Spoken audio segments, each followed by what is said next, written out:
resume. There you go. Okay. Yes. Thank you, Steve, for this really kind words and this introduction, and Andre for actually inviting me to our webinar lecture series and giving me the opportunity to talk about the Umma Survey Project results. So to keep also with the theme of the current our webinar lecture series of urban versus rural, I want to talk about the results of the Uruk period, and what is a better place than actually talking when it all happened for the first time. So the emergence of cities is commonly perceived as a major watershed moment in human history, and is at times compared to the Neolithic or even the much, much later Industrial Revolution.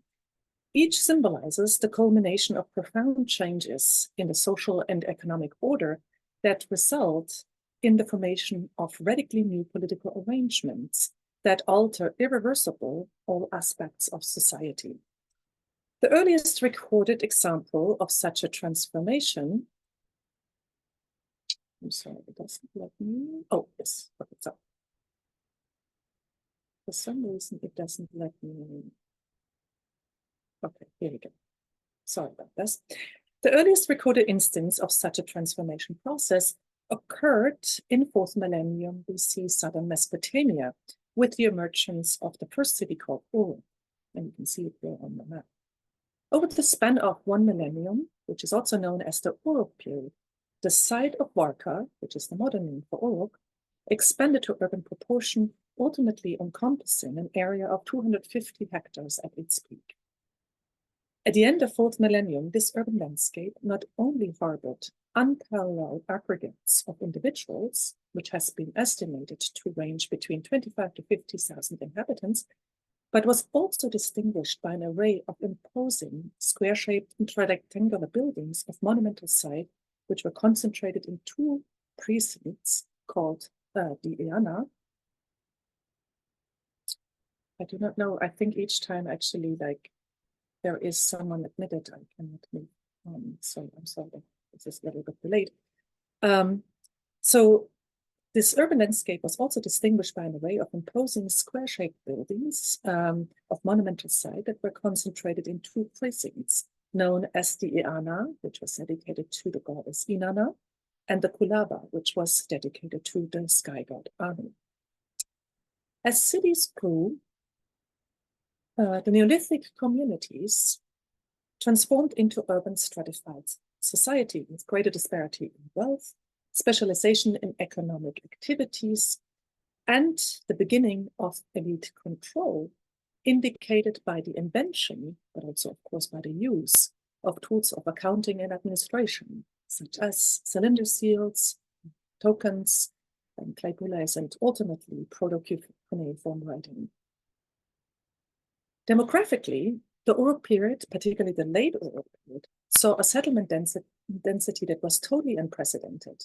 In the hinterlands of Uruk itself, the number of settlements rose from about 11 in early Uruk period to 100 in the late Uruk period, and represents, as Hans-Jörg Nissen has said, a real consolidation of early Mesopotamian civilization.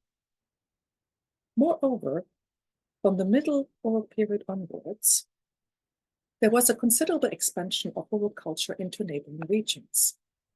Uruk-type artifacts have been uncovered on sites as far as Egypt, but also in southeast Turkey, Syria, southwest Iran, and even Pakistan. The diffusion of Uruk material ranges from isolated artifacts to assemblages embedded within otherwise local culture, to settlements whose architectural remains and artifacts closely mirror the material corpus of Southern Mesopotamia. The latest scenario is typically described as colonies, and which were either new foundation, as was the case, for example, in Kabul Kabira South or Jebel al-Ruda, that you can see here, or took over previous native settlements, as for example, Tobruk and Hamakon. Sites that are characterized by a blend of indigenous and Uruk-type material have often been referred to as Uruk period enclaves or outpost within local settlements. Although describing the mechanisms behind the establishment of enclaves within local settlements or new colonies in foreign territory remains challenging, the geographic distribution of Uruk-type material undeniably... Stephanie, I think I don't hear you anymore. Oh, really? Oh, maybe that's just me. No, it's just you, Steve. I'm hearing Stephanie, so everything's okay. Is it okay? Yeah. All right. Okay, sorry. Sorry about that. No problem. Everybody, okay. All right. So, although describing the mechanism behind the establishment of enclaves within local settlements and new colonies in foreign territory remains challenging, the geographic distribution of Uruk-type material undeniably delineates the sphere of interaction of the Uruk world. Most scholars would concur that these interactions were closely tied to the participation in establishment or subsequent control of trade networks, through which Southern Mesopotamia gained access to essential resources that itself lacked: timber or stone, precious metals, and so forth. However, the exact nature of these interactions is difficult to ascertain, and whether or not they were based on collaboration, exploitation, or outright takeovers by force remains an open question. Some have argued that the established exchange relationships were asymmetrical, in which the core, and the Southern Mesopotamia, benefited disproportionately, while the periphery was over time reduced to supply of raw materials.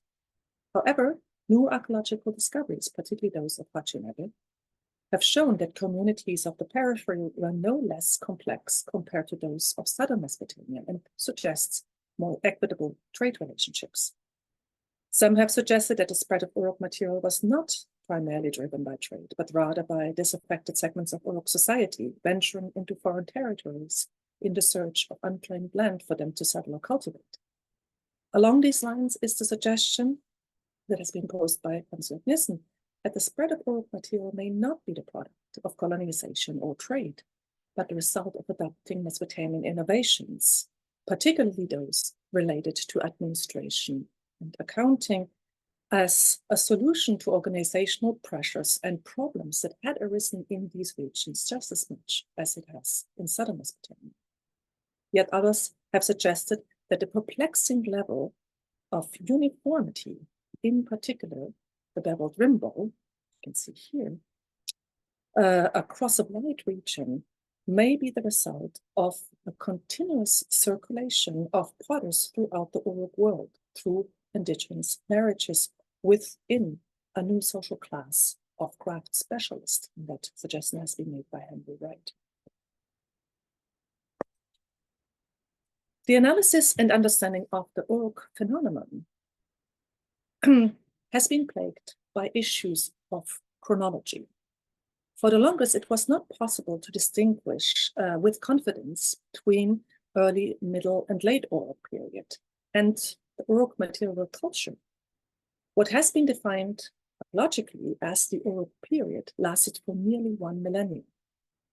In addition, much of what is known about the Uruk period comes from its later phases, which represents an endpoint of this radical transition. The late Uruk period, dating to the second half of the 4th millennium, is comparatively well understood because we have a much greater number of archaeological, iconographic, but also textual data. Guillermo Algaze, in his seminal work, Ancient Mesopotamia, the Dawn of Civilization, rightfully notes that our understanding of the process leading up to the emergence of an urban civilization in Mesopotamia is very limited. Yet it has received a lot of attention in the academic discourse and is always upheld as one of the first, if not the first, example of early state formation and urban growth. The major issue with understanding this process is that we lack suitable archaeological data of the formative phases of this urban transformation, which is thought to have been made in the early Uruk period.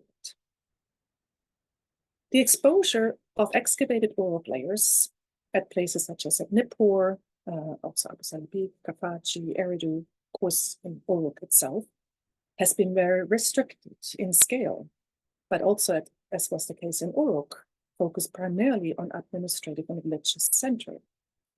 Moreover, in that case, the recovered artifacts was very small, as the excavated buildings had been cleaned out in antiquity. The available pottery chronology from Uruk remains very problematic, yet it has functioned as a yardstick to date pottery and artifacts from other places, in particular those of the neighboring regions in modern-day Turkey, Syria, and southwest Iran. For one, the collection of pottery in early phases of the excavation at Uruk was very unsystematic and restricted only to full vessels and decorated pottery sherds.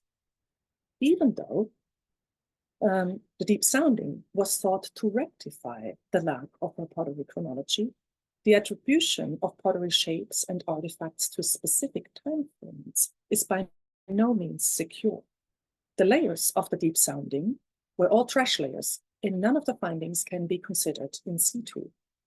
The layers, and there are 18 of those, and the materials found within them were nevertheless attributed chronologically to the buildings underneath that had not only been cleaned out in antiquity, but also reduced to wall stumps and filled in with earth from other places to create platform for subsequent buildings. So there's very likely a fair amount of mix-up of the material culture occurred. The pottery chronology from the deep sounding of Uruk has been restudied and revised. However, as Hans-Jörg Nissen has noted, later studies have only strengthened the problematic chronology rather than corrected it, as the initial dating of the different layers was not questioned. This issue can also not be remedied by cross-referencing the Uruk sequence with those from Nippur, as it lacks the earliest phases of Ubaid and early Uruk period. In addition, the middle and late Uruk assemblage from Nippur is very limited. Pottery sequences from other sites, such as Abu Salabik, Eridu, Talueli, and Ur, are useful reference points. However, most of these sequences are relatively short. The absence of a reliable pottery chronology had far-reaching consequences, particularly for other big data sets that scholars have relied on in the study of the emergence of urbanism in the Uruk period and, of course, the Uruk expansion, that is, settlement data. When such data were collected on a large scale in the 1950s by Robert McCormick Adams and Hans-Jörg Nissen and others, no extensive reliable pottery sequence for Mesopotamia existed, and they could not distinguish between early, middle, and late Uruk period, but conflated the early and middle Uruk period. Thus, the data lacked a chronological resolution to describe the settlement pattern and demographic trends leading up to the emergence of the first cities and any insight for detail. Moreover, as has been highlighted by Susan Pollock's work, certain demographic trends inferred from the available data are in fact the result of the low chronological resolutions rather than actual settlement behavior or population movements. One of the most notable examples is the proposed reversal of population and settlement trends, where the northern part of the alluvial plain, that is the Nippur-Adab region, witnessed a significant decline, while the Uruk-Varkar region in the further south experienced a corresponding increase.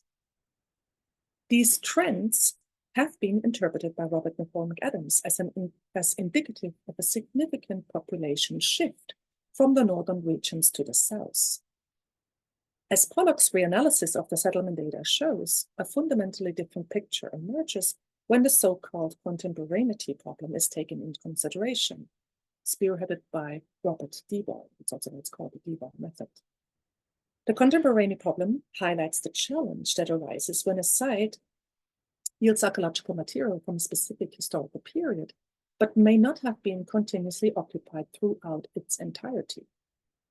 Additionally, it underscores that sites appearing contemporaneous based on artifacts may have actually been occupied at different points in time, which complicates the chronological interpretation. By correcting the data, Pollock actually demonstrates that the northern Nippur-Adab region, instead of declining, experienced a modest population and settlement increase. Hence, the sustained surge in settlements in the Uruk-Varkar region, even after corrections, so basically there was definitely an increase, cannot be solely attributed to the widespread immigration from the north. This example just illustrates how the absence of a reliable and detailed chronology for the Uruk period may obscure patterns and trends that could provide important insights into the formative phases of early urbanism and state formation. A more superior chronology than what is currently available would also considerably advance our understanding of the Uruk expansion.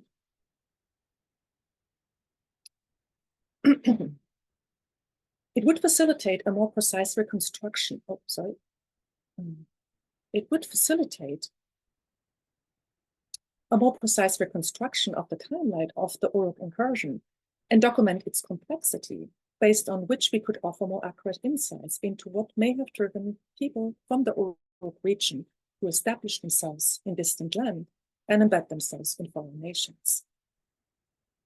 So in order to trace the process that supported urban growth and socio-political evolution in Southern Mesopotamia, we not only need to generate new data sets that are more representative of the Uruk phenomenon in both the rural and urban context, but also make a concerted effort to expand and refine the existing pottery and artifact chronologies for the Uruk. First results of the Umma Survey Project indicates that such data can be generated by an approach that uses systematic sampling strategies based on survey grids, but while at the same time actively pursuing the building of a more reliable and representative pottery chronology for the Southern alluvium. The Umma Survey Project aims at conducting a comprehensive archaeological reconnaissance of an area of approximately 2,000 square kilometers, located in the vicinity of the modern city Al-Rifai, which is a town located on a main route between the Nasiriyah in the south and Al-Qud further to the north. This area, as you know, has been of great historical importance, as it was once the arena of the first documented interstate water conflict between the city-state Lagash and Umma in the late 3rd millennium BC. A couple hundred years later, the Umma region became a province of first the Akkadian state and the following kingdom of the 3rd dynasty of Uruk, with the city Umma itself being among the most important regional centers in both periods. There is some evidence that the Umma region may have been of considerable importance during the Uruk period as well, and may have undergone a process of urbanization. Robert England suggested that a collection of unprovenienced archaic tablets comparable to those that have been found at Uruk may have originated either from Umma or the neighboring city Ada, and that both places were additional centers of proto-cuneiform writing. If true, this evidence suggests that the ancient city of Umma controlled economies of similar size and complexity as that of Uruk and other known urban centers. The Umma region has only been partially covered by the survey efforts by Robert McCormick, Adams, and Hans-Jörg Nissen in the 1950s and 60s. More recently, the region has been resurveyed in the context of a broad-scale cultural research, cultural heritage preservation effort in Tikrit province by late Abdul Amir Hamdani. And Abdul Amir Hamdani has provided a comprehensive map of confirmed archaeological sites which our research builds on. There has been 5 field seasons of the Umma Survey Project, with the first one in March 2018, of only 10 days, and a 2-week season in December of 2018, so in the same year. And there was obviously a long pause during the pandemic, and we resumed our work in April 22. And with a follow-up study season in December of the same year, and have just completed our 5th season this past December into mid-January. So by now we have surveyed an area of approximately 600 square kilometers. So you can see like a purple shaded area, that's what we have surveyed so far, and systematically surveyed 57 sites. We have adopted a systematic sampling strategy based on a 50 by 15 meter survey grid and detailed intra-site analysis of the surface record of individual sites. While surveying in this fashion is very time consuming, it's also why we're not as quick to survey the entire area, I want to show how this approach allows us not only to pursue our goal of building a more reliable and representative pottery chronology for the region, but in turn allows us to generate data with greater chronological resolution that have the potential to shed light on the process leading up to the urban revolution in Southern Mesopotamia, and also provide important insight into other survey periods. In the first two seasons, we loaded base maps with the survey grids on handheld Garmin GPS systems and used paper forms to note additional information. However, this method did actually prove too inflexible. The survey grids are predefined or had to be predefined based on the initial remote sensing analysis. And often, once we arrived on the ground, sites turned out to be bigger or smaller. As can be seen here in this case, it was a lot more. Site was actually a lot bigger than I had initially thought. So since April 22, we have now switched to a mobile GIS app called QField of the Geographic Information Software QGIS in combination with a cloud-based spatial database. The QField app allows us for the survey grid to be edited in the field to reflect the situation on the ground, but also makes it possible to digitize any kind of features of interest, such as architectural remains, walls or kilns, or extent of looting and so forth. So basically anything of interest. Furthermore, each of these files of the survey grid have an attribute table, and that has enhanced the efficiency of data collection in the field considerably.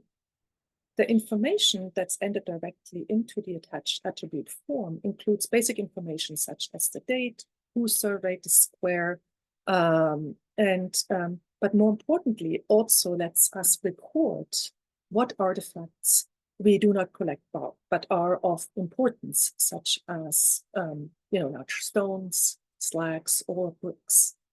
In addition, this app has also the feature that you can embed photographs. So basically like a fairly well-rounded and holistic documentation of the sites that we survey. At the end of the day, the data collected by different surveyors is synchronized and then stored in the cloud. So QGIS is an open software. I will mention it's not bug-free. It has a lot of bugs that it suffers from, but it is a software that most of our Iraqi colleagues are familiar with and have access to without any license restrictions. So that's also why I prefer it, even though I have to contend with it's sometimes a bit difficult to navigate. So also, moreover, since April 22, we have updated our survey permit to be able to clean sections of looting holes, which are deep enough that they expose a site's stratigraphy. And you can see one example of that on the slide. The Umma region, as some of you may know, is heavily affected by looting, and we are yet to come across a site that has not been looted. And it is for that reason paramount that we collect as much data as we can when we document these sites, because looting continues.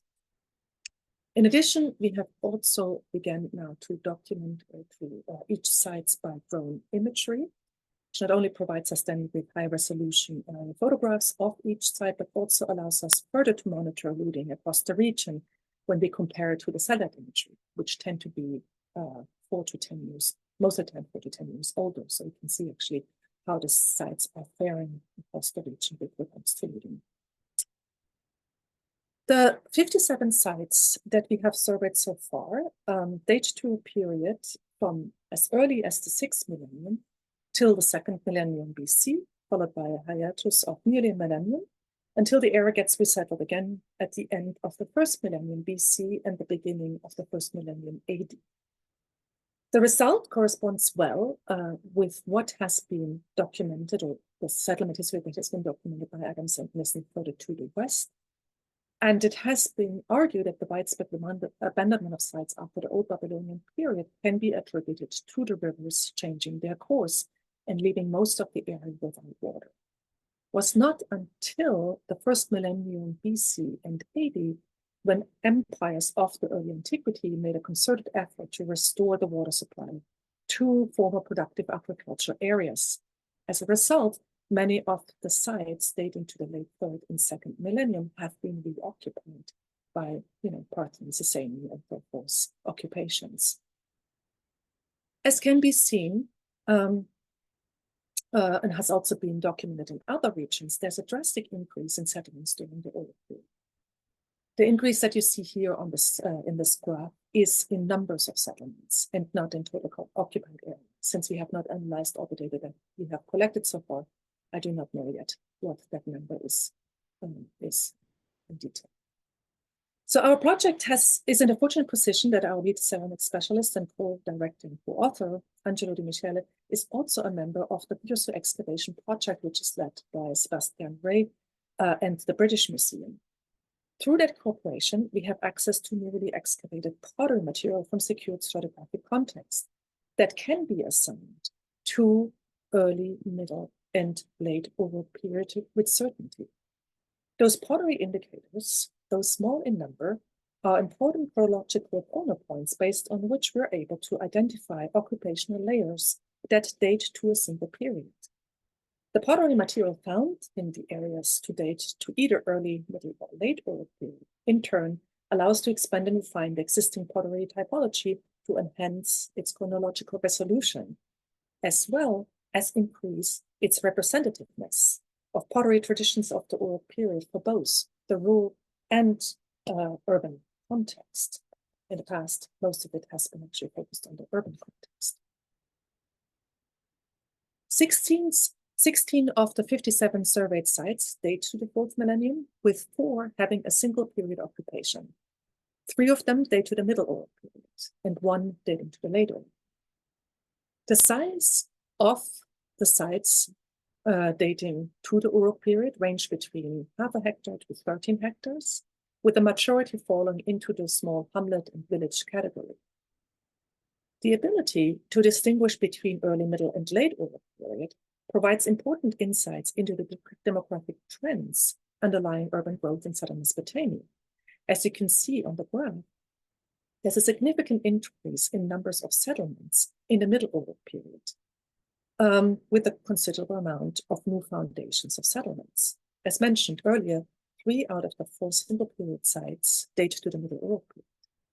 The abandonment of several Middle Uruk sites in the Late Uruk period could be an indicator of urban growth, which consumed some of or part of the rural population. But at this point, our data set is too small to really support this conclusion with any certainty. The ability to distinguish between early, middle, and late Uruk allows to provide a more accurate dating for important artifacts that may offer insights into the economic foundation of early urbanism in Mesopotamia. Finds that we encounter on Uruk period sites range from artifacts related to agriculture, such as clay sickles, flint plates, but also clay pickaxes, and of course, those related to the exploitation of aquatic and maritime resources, such as fishnet weights and clay sickles that were used to cut reed, sedge, and other aquatic plants. But we also encounter artifacts indicative of trade and production of commodities, such as those related to the textile production, as well as exotic and status-validating objects, such as stone molds and vessels and decorative clay coats. I want to focus for a moment on clay sickles. Even though clay sickles are ubiquitous on Uruk period sites, they have received very little attention in the archaeological literature. To this date, there are only 2 studies who have been provided insight into their use as well as their chronological distribution. Based on the analysis of clay sickle from the Uruk mound at Abu Salabik, Nancy Benko showed that clay sickles were very prevalent in the Proto-Early and Middle Uruk period, and were slowly replaced by flint sickles in the Late Uruk period and the Chembat Nasa period. We have since independently confirmed this chronological pattern for several sites in the Umma region.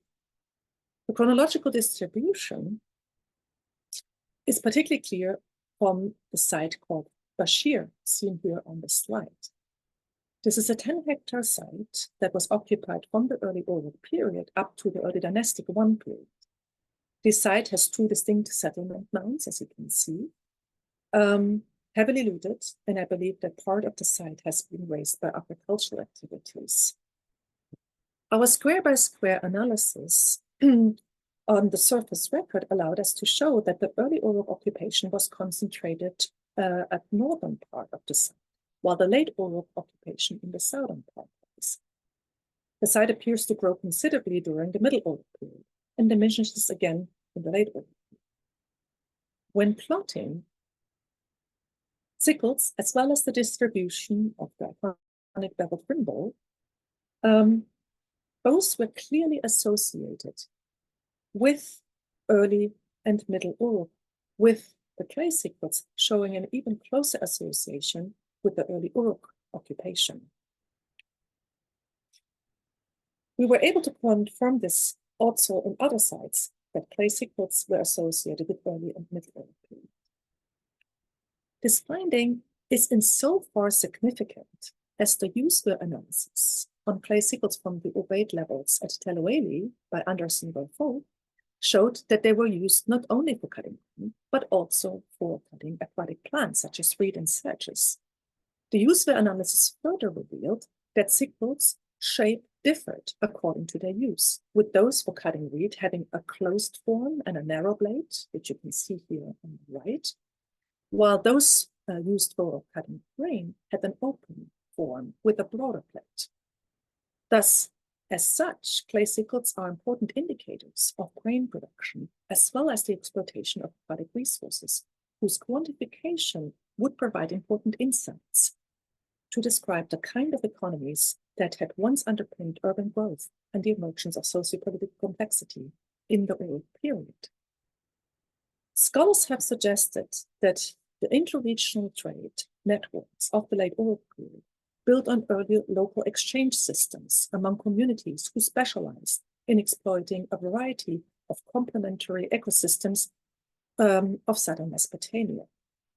The products from such specialized producers could include grain from arable land in the alluvial plain, fruits and vegetables and flax from orchards near canals and rivers, to, of course, sheep and goat and cattle raised on fallow or recently harvested fields, or the extensive pasture at the fringes of marshlands, and, of course, the exploitation of wetlands, waterfowl and fish, but also wild boar, for example.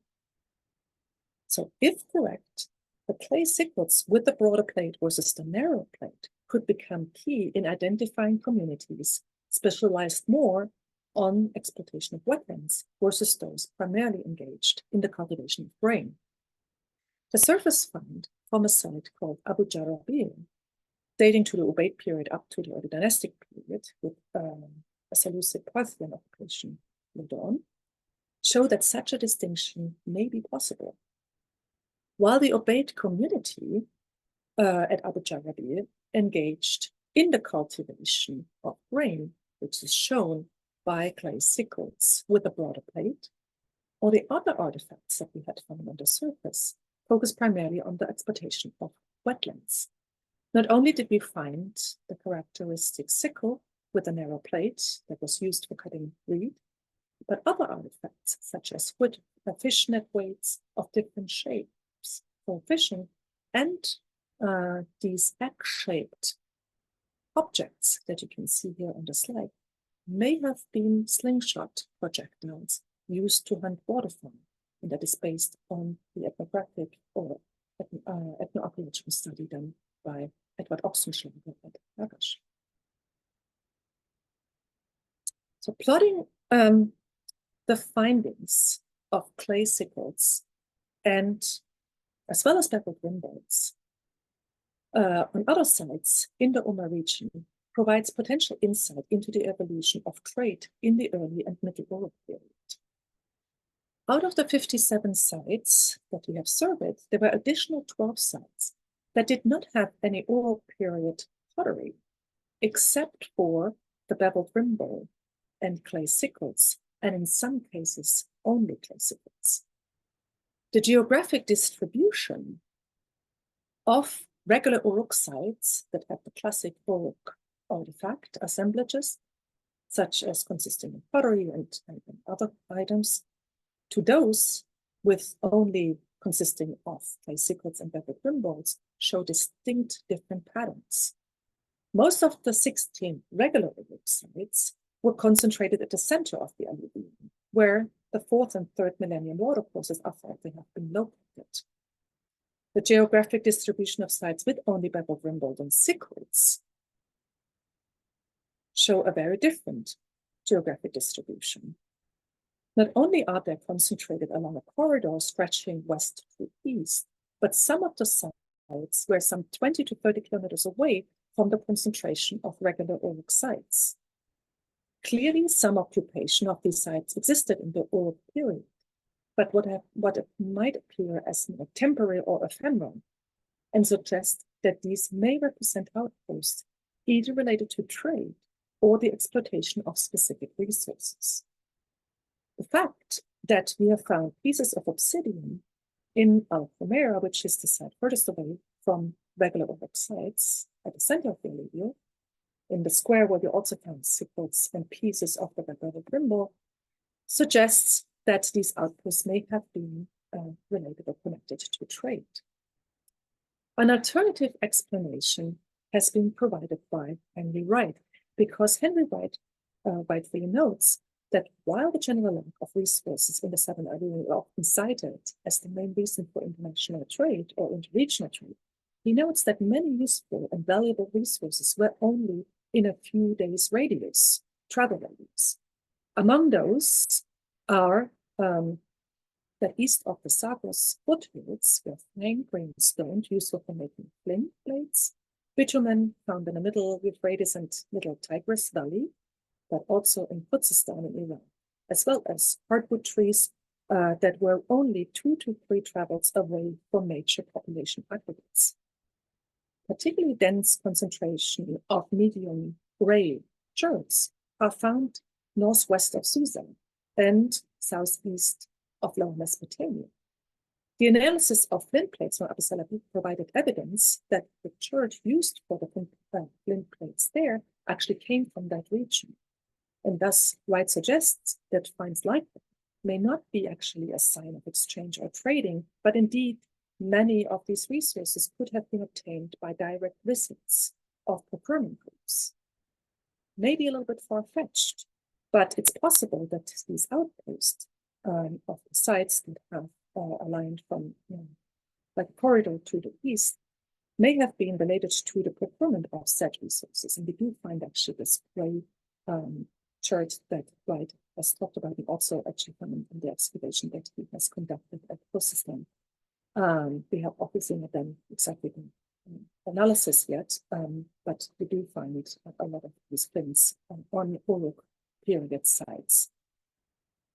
So in this context, the beveled rim bowl may also not be understood as an artifact of the distribution of ration by central authority to the laborers, but potentially as portable bread pans or ovens for bread making.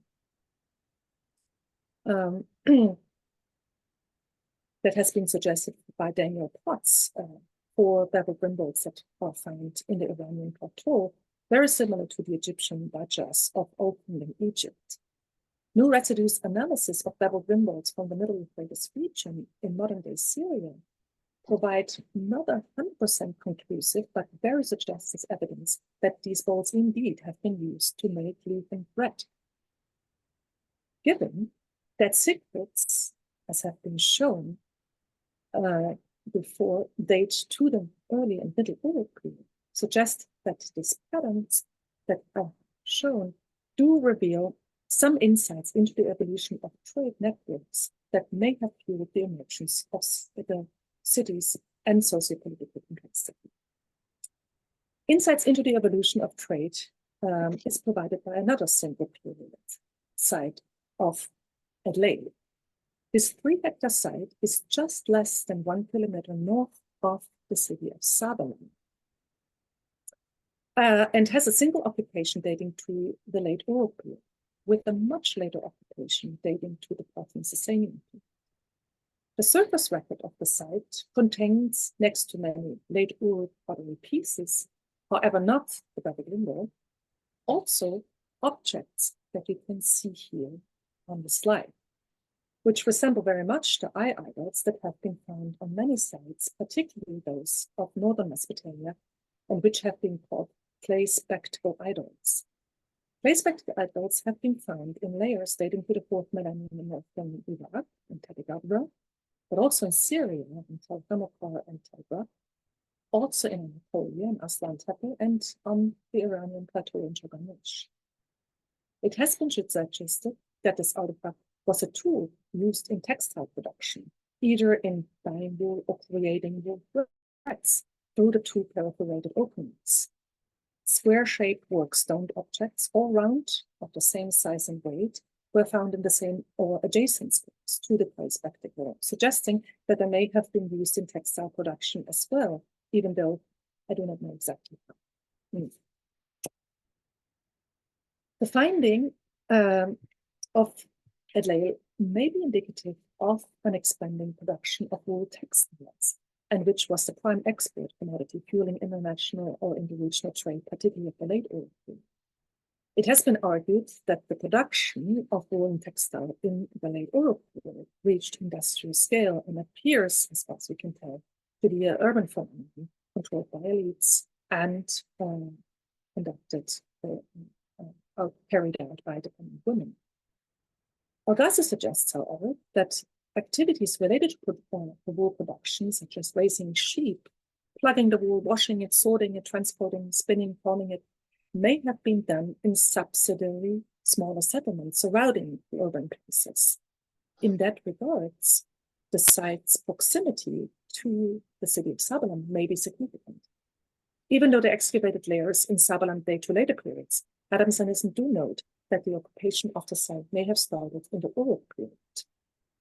Thus, Adlail may represent such a subsidiary site where activities related to wool production would have taken place during the late Uruk period.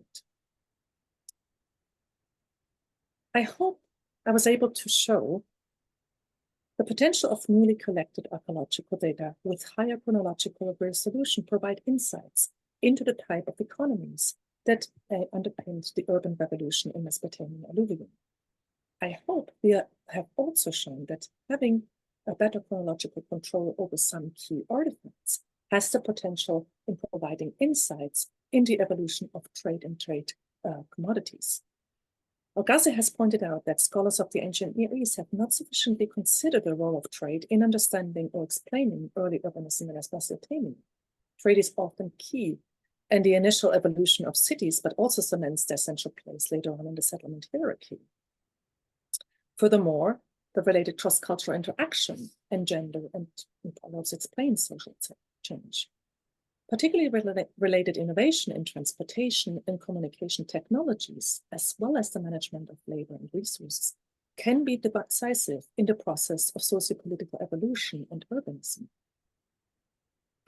Al-Ghazi argues that Southern Mesopotamia, with its command over 2 rivers, had a significant advantage over other regions as Euphrates and Tigris provide ample water for irrigation, but more importantly, easy access to cheap transport, which positioned Mesopotamia favorably with respect to other regions, and is in part the reason why, as Al-Ghazi argues,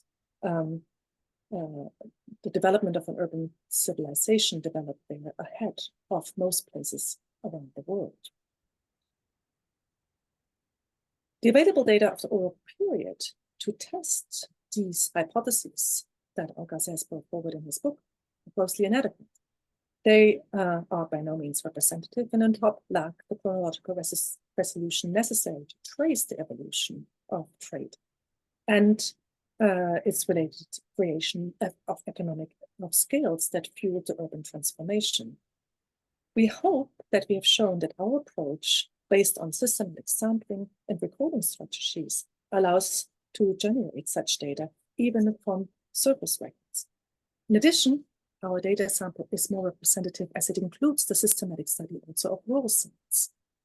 While we have not yet tackled the major sites in the Umma region, we expect that once we do, a more complete picture will emerge and that our research will be able to make important contribution to the understanding of early urbanism in ancient Mesopotamia. Thank you very much.